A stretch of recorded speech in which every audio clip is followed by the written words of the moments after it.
For 15 years, Isabelle and I had built a life together, rooted in routines that once felt comforting. We were the dependable couple, the kind that attended every parent-teacher meeting, hosted Sunday barbecues, and exchanged glances over Amelia and Ethan's heads as they squabbled in the back seat. Ours had been a quiet, steady relationship, not marked by wild passion, but by a loyalty I'd taken for granted. I'd thought our marriage was solid, if unremarkable, the kind that would stand the test of time.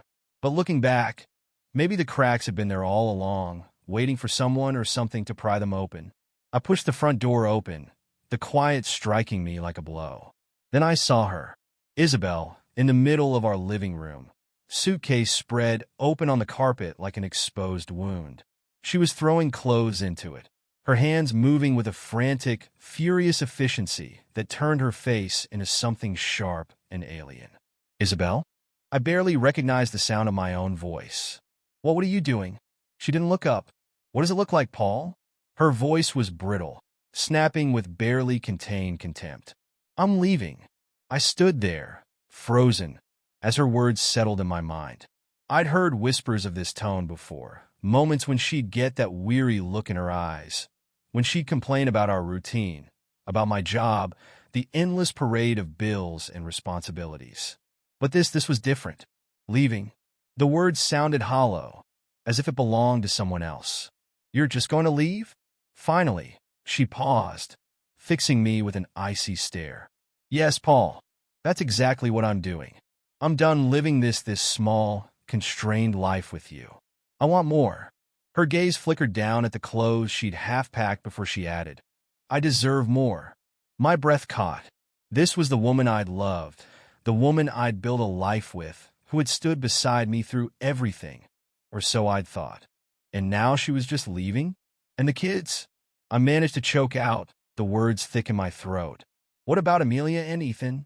Her lips curved into a smile, but it wasn't one I recognized. Cold, distant, as if the people she was walking away from were nothing but strangers. They're your responsibility now.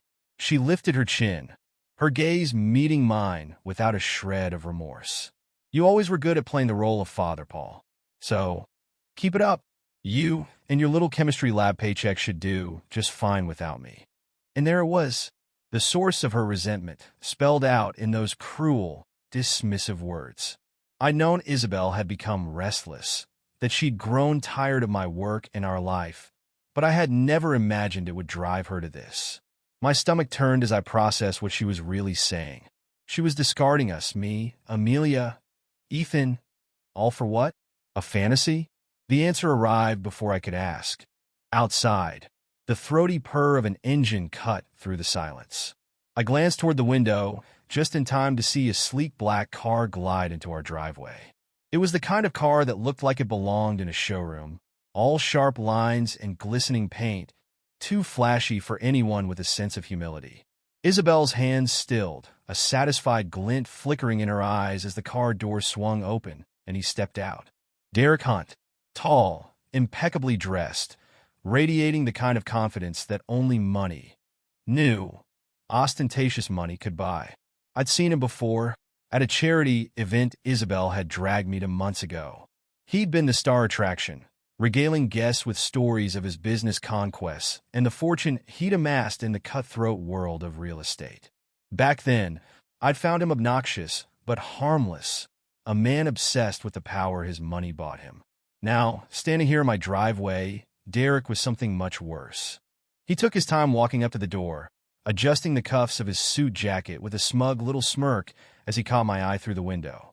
I heard Isabelle sigh, almost dreamily, as she caught sight of him. And just like that, everything clicked into place. The hours she'd spent out of the house, the late-night phone calls, the way her smile seemed hollow when she was around us. It had all been leading to this. I watched as Derek strolled into my house, his gaze sweeping over me like I was nothing more than a speck of dust he'd soon be wiping off his shoes. He stopped next to Isabelle, sliding an arm around her waist, his eyes sparkling with that same arrogant smirk. So, he drawled, looking me over with thinly veiled contempt. This is the man you're leaving behind? My throat tightened as I held his gaze, refusing to look away, refusing to let him see how badly I wanted to drag him out of my house. He chuckled, tightening his hold on Isabelle. Figures. Bet your dad jokes get old real fast, don't they? Isabelle laughed, a cold, hollow sound that sent chills down my spine. Oh, Paul's the dependable type, she said, glancing over at me with a look I'd once mistaken for love. Steady. Predictable. Which is exactly what I don't need anymore. A small sound caught my attention, a faint, muffled gasp, and I looked over to see Amelia standing in the doorway, her big, innocent eyes wide with confusion and fear. She looked from me to Isabelle, her lower lip trembling as she tried to understand the scene playing out in front of her. Mommy! Her voice was barely a whisper. Mommy, what's going on? Isabelle didn't even flinch. She bent down, zipping her suitcase closed with a quick, final jerk before she straightened, looking at Amelia with an expression so devoid of feeling it made my blood run cold. I'm leaving, sweetheart, she said, her tone as light and casual as if she were heading to the grocery store. You'll be staying here with Daddy. Amelia's face crumpled as she stumbled forward, grabbing Isabelle's leg. Please, Mommy, don't go. Please. She clung to her mother with every ounce of strength she had, her small, tear-streaked face looking up at Isabelle with a desperate, pleading expression that should have broken anyone's heart. But Isabelle just pried Amelia's fingers away with a slight grimace, stepping back as if her own daughter was nothing more than an inconvenience. You'll be fine, she said dismissively, patting Amelia's head in a way that felt like an insult. Daddy can take care of you. The anger that had been simmering inside me flared to life as I took a step forward, positioning myself between Isabelle and Amelia. That's it? I asked, my voice trembling with barely controlled rage. You're just going to walk out, leave your own children, and pretend none of this matters? Isabelle's gaze flicked toward Derek, who was leaning casually against the doorframe, smirking as he watched the scene unfold. She shrugged, a slight, careless movement of her shoulders. Look, Paul, you can keep playing house if that's what makes you happy, she said, her tone dripping with condescension. But I'm done. I'm not cut out for this small-time life you seem to think is enough. Derek pushed himself off the doorframe, strolling over with that infuriatingly smug expression still plastered across his face. You heard the lady, he sneered. She's moving on. You, the kids, you can all just stay here and enjoy your little suburban fantasy. This, he waved a hand around dismissively. This was never her scene. And with that, he turned, extending a hand to Isabelle, who took it without a second's hesitation. Together, they started toward the door, and I watched as the woman I had once loved, the mother of my children, walked out without a single backward glance.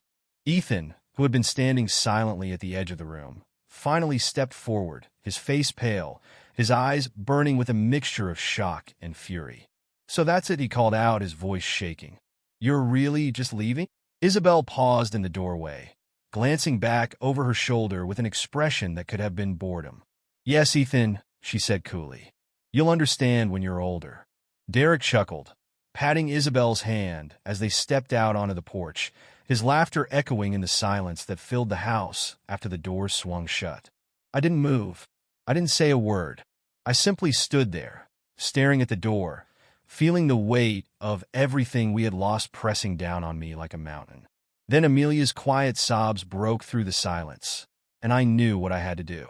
The house was quiet that first morning after Isabelle left, a different kind of quiet than when I'd walked in last night. This silence felt dense, like it had seeped into the walls, hollowed out our home. Amelia was curled up at the far end of the couch, her favorite stuffed bear clutched tightly in her arms, eyes blank as she stared at nothing in particular. Ethan had retreated to his room, and I hadn't heard a sound from him since Isabelle and Derek's car had vanished into the night. I took a steadying breath, forcing myself to put on a brave face. I had to hold it together for them, especially now. Amelia, I called softly, coming over to kneel beside her. Hey, sweetheart. I'm here, okay?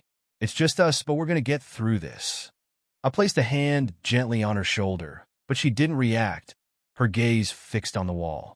It was as though she disappeared into some unreachable place inside her own head. From behind us came the sound of Ethan's door slamming open. I looked up just as he stalked into the living room, his face a storm cloud of anger. He ignored me completely, grabbing his backpack and heading straight for the front door. "Ethan," I called after him. "Where are you going?" "To school." "Where else?" he snapped, not even turning to look at me as he pulled open the door. "Wait." I followed him out onto the porch. "Ethan, we need to talk. About what happened about your mother." He stopped, his hand gripping the strap of his bag, so tightly his knuckles were white. For a second, he didn't respond, and I thought maybe he'd walk away. But then he spoke, his voice low and bitter. "What's there to talk about, Dad? She chose him. She left us. We're nothing to her, and now we have to live with that." I felt a stab of helplessness, unable to argue. What could I say to make it better? He wasn't wrong. Ethan shook his head, disgust flashing in his eyes. "You just don't get it. I'm out of here." And with that, he stormed off, leaving me standing there in the heavy morning air, wondering how to put together a family that felt like it was already in pieces. Back inside, I decided to stick to routine as much as I could. I made breakfast for Amelia, scrambled eggs and toast the way she liked it. She picked at her food, barely eating a thing, and when I dropped her off at school, her eyes stayed glued to the floor, avoiding everyone she passed. At work, I could hardly concentrate. My mind kept drifting back to Ethan's angry words, to Amelia's blank stare, to Isabelle and Derek's smug expressions as they'd walked out of our lives. My phone buzzed on the desk. A message from Lisa, one of my fellow teachers. "Paul, if you need to take some time, I'll cover your afternoon classes," it read. She was a single mother of two herself and understood the chaos that came with raising kids. "Thanks, but I'll manage," I replied. But managing was easier said than done. By the time I picked Amelia up from school, Ethan was nowhere to be found. I searched the house, checked the usual spots, but he didn't come home until long after dark, slipping in quietly through the side door like a shadow. "Ethan," I called softly, catching sight of him in the hallway. "Where were you?" "Out." His response was curt, defiant. His face was flushed, his jaw clenched as he brushed past me without another word. I let it go, sensing that any attempt to push him right now would only make things worse. The following days were a blur. Amelia stayed close by my side, following me around the house as though afraid I might disappear if she blinked. Ethan grew more withdrawn, and when he did speak, his words were laced with anger. He missed school twice that week, and I eventually got a call from the principal letting me know he'd been seen sneaking out during lunch, heading who knows where. I felt myself starting to break down under the strain, but there was no time for that. Isabelle's absence was felt at every turn, from school events she used to attend with the kids to the simplest routines she had once been a part of. I juggled everything, trying to be both mother and father, trying to hold us all together, but it felt like I was grasping at air. One evening, Ethan came home late again, his face set in that familiar hardened mask. As he walked into the kitchen, he tossed something onto the table, a phone. "What's this?" I asked, eyeing it warily. "Mom's other phone." His voice was tight, with barely controlled anger. Saw her flaunting her new life all over social media. He flipped open the phone, and there it was, picture after picture of Isabelle and Derek, looking every bit the picture-perfect couple in their high-rise penthouse, surrounded by the latest designer furniture and dazzling city views. My stomach twisted as I took in the images, the evidence of their new life flaunted so carelessly. "Just look at them," Ethan spat. "Living it up while we're here, picking up the pieces. And he's Dad. He's done this before." My head snapped up. "What do you mean?" Ethan opened a browser tab on his own phone, showing me a news article about Derek. I looked him up. He's got a history of this. Cheating on his partners, jumping ship the second things get real. He's a complete fraud. I stared at the article, the details swimming before my eyes. It described a string of affairs, lawsuits, and scandals. It wasn't just Derek's personal life that was a mess. His business practices were built on the same shaky foundation. Ethan's voice was thick with anger. He's going to hurt her too, just like he's hurt everyone else. And I want her to see it, Dad. I want her to see what she left us for. I took a deep breath, feeling a strange sense of calm settle over me. You're right, Ethan. She will see it. One day, she's going to realize what she's done. For now, though, I knew we had to focus on healing. As Ethan stormed off, I looked down at the photos on Isabelle's old phone one last time before setting it aside. The weeks after Ethan's discovery felt strangely calm, as if we were all holding our breath, waiting for the dust to settle. Between my classes and the kids' shifting needs, I didn't have a second to think, but somehow, life found a rhythm. And then, just as I thought we might get some semblance of normalcy, Anna entered the picture. Anna was a fellow teacher, one I'd known only in passing until recently. A couple of years younger than me, with 2 kids of her own, she carried herself with a kind of quiet resilience. One afternoon, she lingered after a staff meeting, catching me by surprise when she sat down across from me in the empty teacher's lounge. "Paul," she began, her voice soft but steady, "I've heard a little bit about what's happened. I just wanted you to know that I'm here if you ever need to talk. Or even if you don't. Sometimes it's just good to know someone understands." I didn't know how to respond, so I just nodded, swallowing down the awkward lump that rose in my throat. I wasn't used to anyone seeing through the walls I'd been putting up. Over the next few days, our paths seemed to cross more frequently. She'd wave when I passed her in the hall or stop by my classroom to check in, a warm smile in place. After a while, she suggested we meet for coffee outside of work. I was hesitant at first. This was new territory, one I wasn't sure I was ready for, but I agreed. That Saturday, we met at a quiet cafe downtown, tucked away from the main streets. The kids were all at a youth event, and it felt almost surreal to sit across from someone who wasn't already part of my life, someone who wasn't hurt by Isabelle's departure. "So," Anna started, stirring her coffee, "how are things going with the kids?" "About as well as you'd expect," I admitted. "Amelia sticks to me like glue, and Ethan, he's taking it the hardest." She nodded, her gaze understanding. "They're lucky to have you." "I mean that." I let out a short laugh. "Sometimes I feel like they'd be better off with someone else. I barely know what I'm doing half the time." Anna tilted her head, a soft smile on her lips. "Welcome to parenting.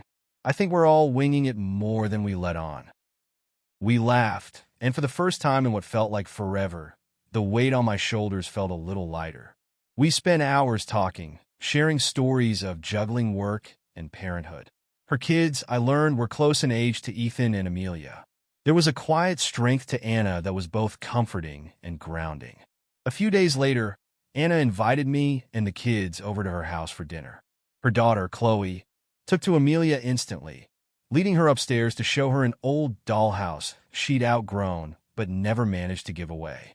Her son, Aiden, was quieter like Ethan, but they found common ground in their shared love for soccer and spent most of the evening on the backyard field, barely acknowledging the adults inside. After that evening, our family started spending more time together. Amelia began talking about Chloe constantly, even asking if she could sleep over, while Ethan, for all his aloofness, started asking about the next get-together. Slowly, Anna's presence became woven into the fabric of our lives, and I found myself looking forward to our conversations. One Friday afternoon, after a particularly long day at work, Anna invited me for a walk in the nearby park. We strolled along the trail, talking about everything from the kids' upcoming activities to our own lives. It was refreshing, to say the least, to talk about something other than the chaos of my fractured marriage. Just as we rounded the bend, my phone buzzed with a notification. Isabelle's name flashed on the screen, an icy reminder of the mess she'd left behind. "It's Isabelle," I muttered, stopping in my tracks. Anna raised her eyebrows, a hint of concern in her gaze. "Want to take it?" I hesitated, then sighed. "I'd better." I stepped a few feet away, reluctantly pressing the phone to my ear. "Paul." Isabelle's voice came through, clipped and businesslike. "I want to see the kids. Tomorrow. At noon." I paused, surprised by her sudden request. "You want to see them?" I repeated, more to myself than her. "Yes. I think it's time I checked in. Don't you?" She sounded almost irritated, as if her absence hadn't been her own choice. "Fine. I'll let them know," I replied, keeping my tone neutral. The next day, I told Ethan and Amelia about the visit.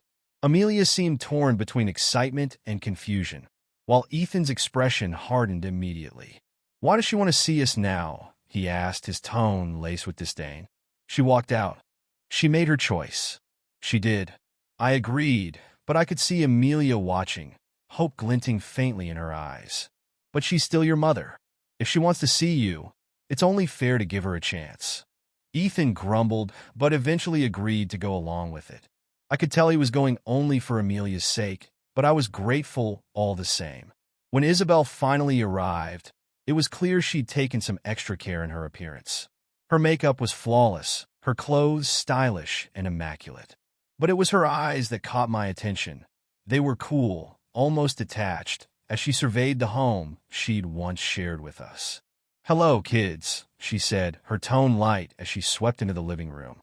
Amelia ran to her, hesitant at first, but soon giving in to her mother's embrace. "Mommy, I missed you." Isabelle brushed Amelia's hair, nodding vaguely. "Yes, of course, sweetheart. I missed you too." But Ethan hung back, arms crossed as he watched her with narrowed eyes. "You missed us?" he asked, a sharp edge to his voice. "Since when?" Isabelle's smile faltered, but she quickly recovered. "Ethan, honey, let's not make this more difficult than it has to be. I know things have changed, but I'm here now. Isn't that enough?" Ethan scoffed, shaking his head. "You didn't come here for us. You came to show off your new life. You don't care about us." Isabelle's eyes flashed, a brief glint of irritation surfacing. "Ethan, I know this is hard for you, but one day, you'll understand. Not everything in life is as black and white as you think." Ethan held her gaze, unflinching. "Are you going to leave him too? Once his money runs out, or you find someone better?" Isabelle's face reddened, her mouth opening as if to snap back, but she caught herself, forcing a smile instead. "I'll be going soon," she said, her voice strained. "I just wanted to make sure you two were doing all right." Then, as she gathered her purse, a faint buzz broke the tense silence. Isabelle fished out a sleek, unfamiliar phone, her eyes darting to the screen before she quickly stashed it away, glancing nervously over her shoulder, as if expecting someone to catch her. I noticed Amelia watching her, her brows knitting in confusion. Isabelle hadn't had a second phone when she was with us.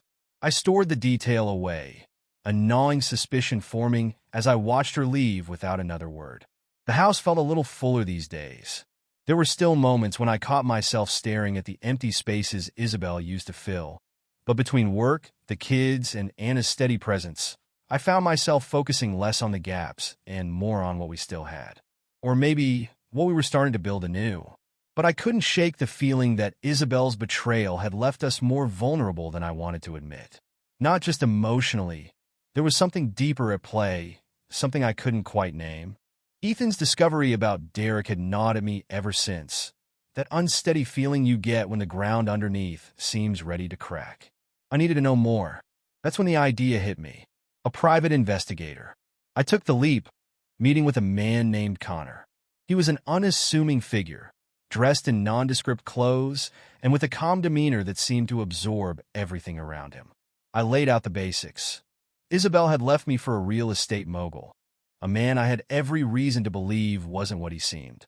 I didn't want revenge exactly, but I needed the truth to protect my kids and maybe, just maybe, to make sure Isabelle understood the mess she'd left us in. Connor's face betrayed nothing, but he nodded in that calm, knowing way. "I've dealt with this type before," he said, jotting down notes. "These guys think they're invincible until reality hits them square in the face. I'll start with the basics: business associates, recent transactions, connections. I'll reach out when I find something." Leaving the meeting, I felt both anxious and oddly resolute, the first taste of what would become a carefully plotted plan to uncover whatever Derek was hiding. The hardest part would be keeping this from the kids, especially Ethan, who'd been on edge, hovering around my every move as though he knew I was onto something. A week or so passed before I heard from Connor again. He'd asked to meet in person, and we settled on a quiet cafe tucked away from the main street. Connor looked as calm and collected as ever, but when he pulled out a thick envelope, I caught the flicker of something in his eyes, a mixture of disgust and triumph. "You'll want to sit down for this," he said, handing over the folder. I flipped it open, skimming the pages, the photos, the transaction lists. Each page painted a darker picture of Derek's so-called empire. The man wasn't just involved in shady business. He was steeped in it. He'd funneled investments from one failed project to the next, layering his ventures in a maze of shell companies and offshore accounts. Each venture was propped up by the next, a domino chain waiting for a single nudge to bring it all crashing down. The guy's entire life is borrowed, leveraged to the point of collapse, Connor explained, leaning back in his chair. One wrong move, and everything will fold in on itself. I shook my head, barely able to believe what I was seeing. And Isabelle? I asked. Does she know? Connor shrugged. From what I can tell, she's completely in the dark. She's been spinning up a storm, financing vacations, shopping sprees, all on borrowed time. When this falls apart, it's going to hit her just as hard as it'll hit him. I let out a slow breath, feeling the familiar pang of bitterness. Isabelle, swept up in a fantasy while ignoring the reality crumbling beneath her feet. I had half a mind to send the whole folder straight to her doorstep, to let her see exactly what kind of life she'd left us for. But that wouldn't be enough. I wanted her to feel the weight of her choices, for her to face the consequences without the safety net she'd taken for granted. Instead, I had Connor take things a step further. Anonymous tips, subtly planted in the right places, Derek's investors, his business partners, even some of the clients who had poured money into his ventures. Each tip was just enough to stir up doubt, to set the gears turning. I knew it wouldn't take much. Men like Derek lived and died by their reputations. A single crack in the facade was all it took to make the whole thing unravel. Over the next few weeks, I heard from mutual friends, mostly through Anna, who had her own ways of staying informed, that Isabelle and Derek had been flaunting their lifestyle, planning an extravagant trip to Europe. She was practically bragging about it to anyone who would listen, a whole 2 weeks of luxury hotels, fine dining, and private tours. Heard Isabelle's jetting off to Paris. Anna mentioned one afternoon as we worked on grading papers in my classroom after school. Must be nice to be so unbothered. Her tone was light, but I could see the concern in her eyes.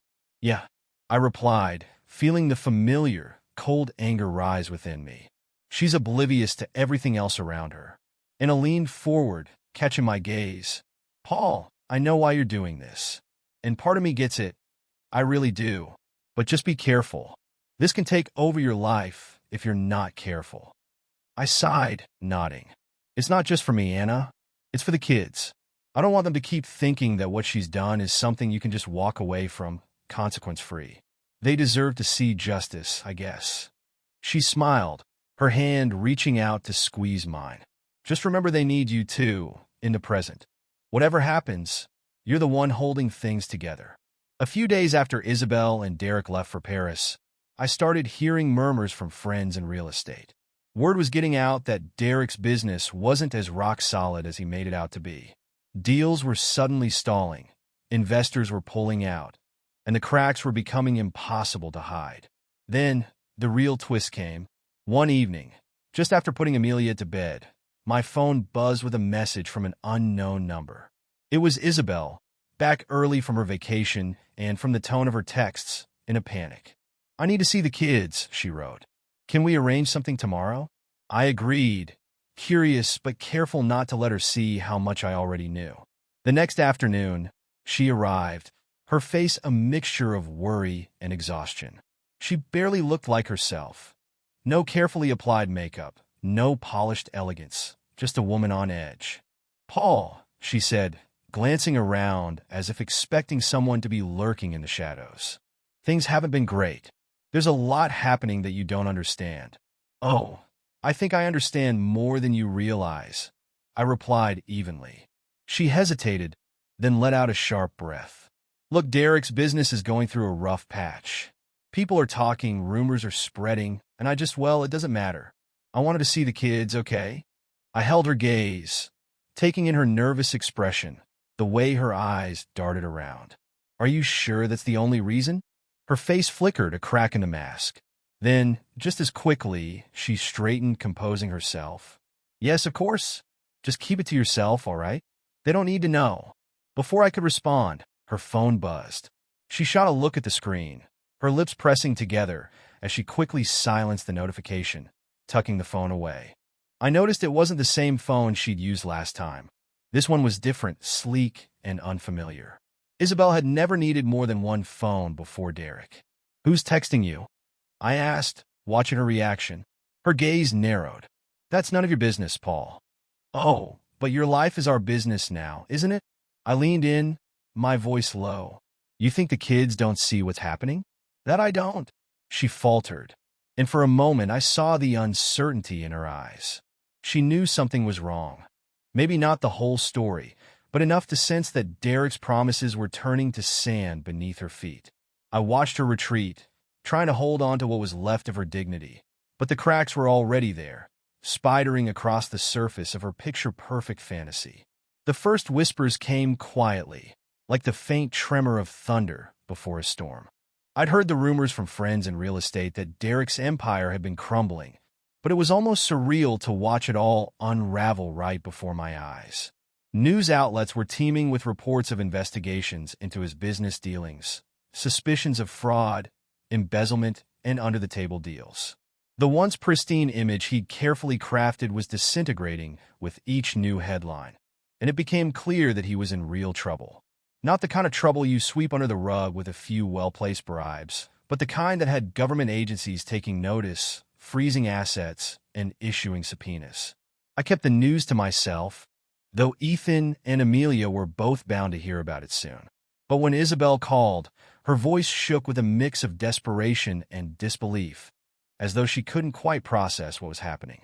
She barely sounded like the same woman who had left us behind. Paul, she stammered. This isn't what it looks like. I don't know what's happening with Derek's business, but it's all being blown out of proportion. He just needs time to sort things out. He still has plenty of money. People are just trying to ruin him. That's all. I listened, letting her words settle over the silence, each one ringing hollow as they hit the line. And what do you want me to do about it, Isabelle? I asked, keeping my tone steady. She was quiet, her breath catching. I thought maybe if we could meet. I need to see the kids. Please. There was a silence on the line that stretched out until it was almost unbearable. Part of me wanted to turn her away, to tell her that she'd already seen the damage her choices had done. But then I thought of Amelia, her lingering hope that somehow, somewhere, her mother still cared. If not for her, I might not have agreed. Fine, I replied finally. But don't think you can just breeze in here and pretend everything's all right. I'm not going to keep letting you throw our lives into chaos every time yours takes a hit. When she didn't argue, I sensed that something in her had broken.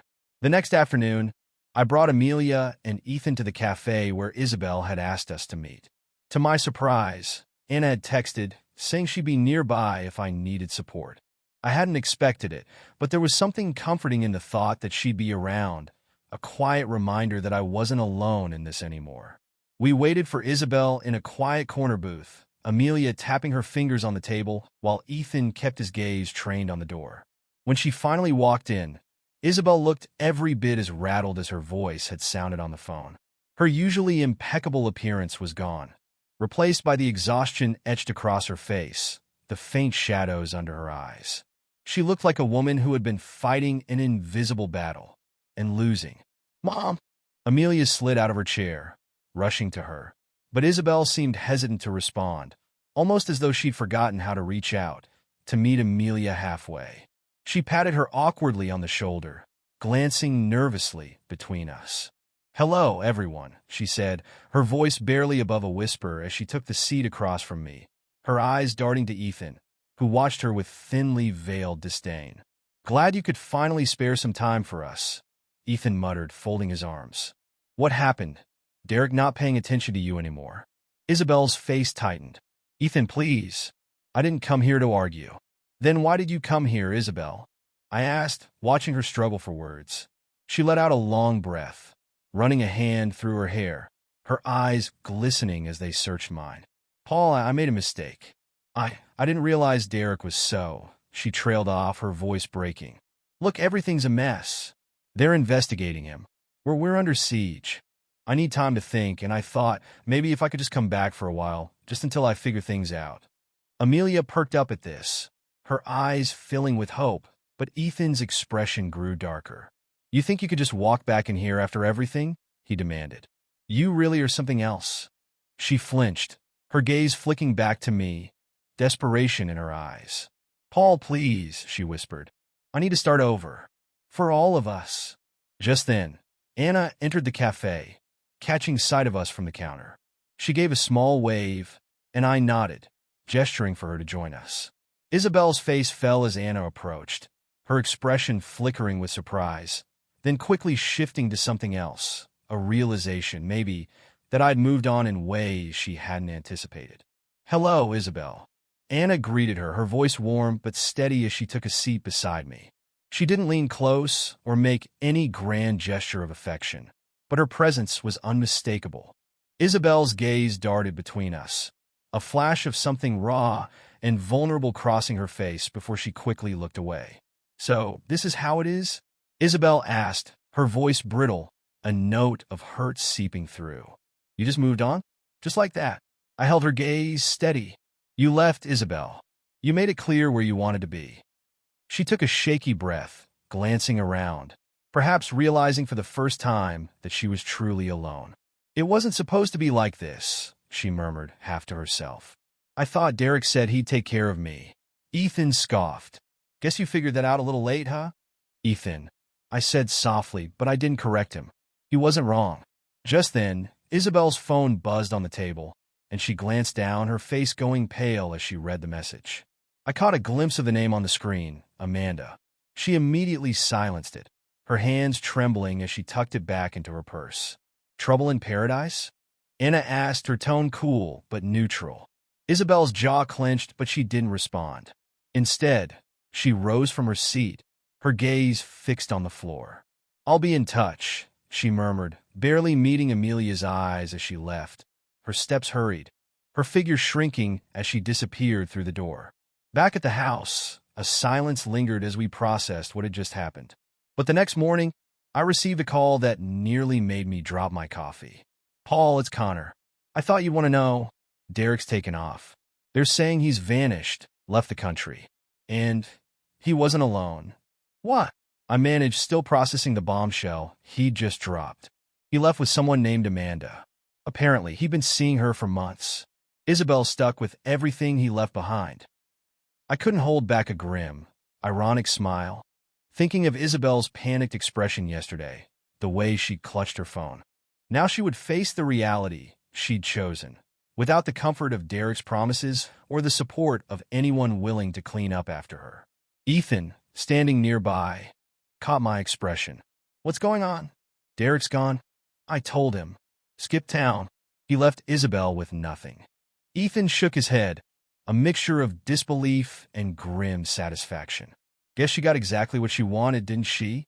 I didn't answer, but his words hung heavy in the air as we both realized that this, finally, was the end. A year passed like a slow sunrise, the light gradually stretching over every shadowed corner of my life until even the darkest memories softened into something manageable.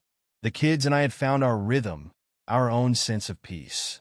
Ethan was practically a new person, full of energy, already testing out his ideas for a business he'd been quietly dreaming up, while Amelia had blossomed, diving into her interests and rediscovering her joy.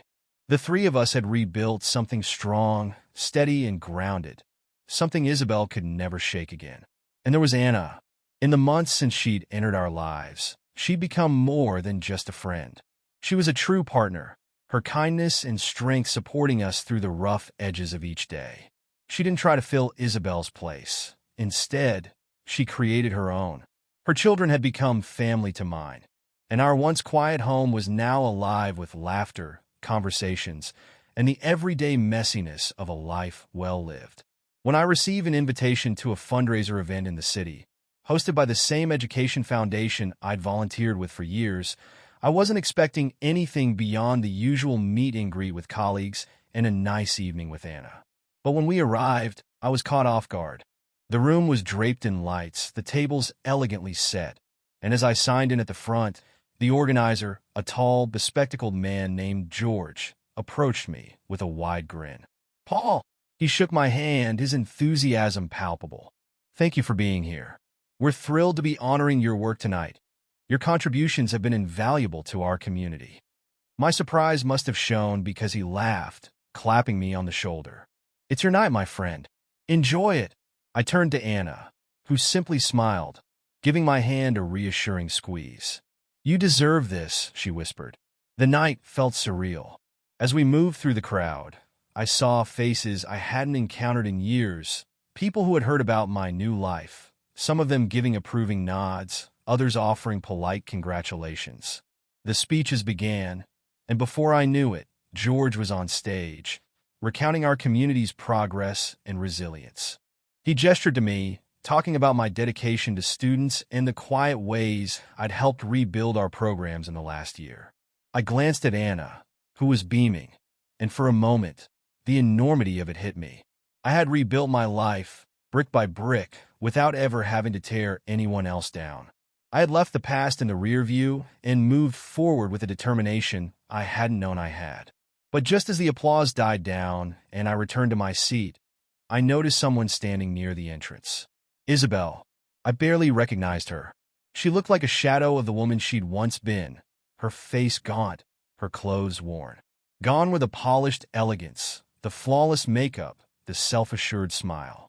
She stood there, clutching a faded handbag, her gaze fixed on me, a look of raw desperation in her eyes. Anna noticed her too, her expression shifting from warmth to calm resolve. She stayed by my side, a steady reminder of how far I'd come. Finally, Isabelle approached. "Paul," she began, her voice thin and hoarse, barely a whisper. "Please, I need to talk to you." "Isabelle," I replied, keeping my voice steady. "What are you doing here?" She looked around, as if searching for a lifeline, her gaze landing briefly on Anna before she turned back to me. "I made a mistake," she said, her voice breaking. "I didn't know about Derek, about any of this." Her eyes glistened, and she shook her head, her voice trembling. "He left me, Paul. Left me with everything, all the debt, the lies. He was with someone else. I have nothing." The confession hung in the air between us, and a silence settled over the room. It was as if everyone else had faded into the background, leaving only the three of us, me, Anna, and Isabelle, locked in this strange, final moment of closure. "Paul," she whispered, her voice barely audible. "Please, can we just start over? For the kids. For us. I can change. I know I can. I made a terrible mistake. I just need one more chance." I glanced at Anna, who held my gaze with quiet confidence. There was no anger, no judgment, only a steady reassurance, a reminder of everything I had gained after Isabelle's betrayal. I turned back to Isabelle, taking a steady breath. "You made your choice, Isabelle, and I'm sorry for everything you've lost, but that's not something I can fix for you." A flash of realization crossed her face, the reality settling in. Her shoulders slumped, her expression crumpling. She nodded slowly, her lips pressing into a thin line, her eyes red and downcast. For a moment, I almost pitied her, but the feeling passed quickly, replaced by a strange calmness, a quiet satisfaction that the past was finally where it belonged. Anna and I turned, leaving Isabelle standing there, a solitary figure as we walked back to the warmth of our friends and family. As the night wore on, I hardly gave her another thought. We laughed, talked, shared memories with people we hadn't seen in years. There was a lightness in the air, a feeling of closure that had eluded me for so long. The kids joined us near the end of the event, and we all left together, filled with a sense of unity that felt unbreakable.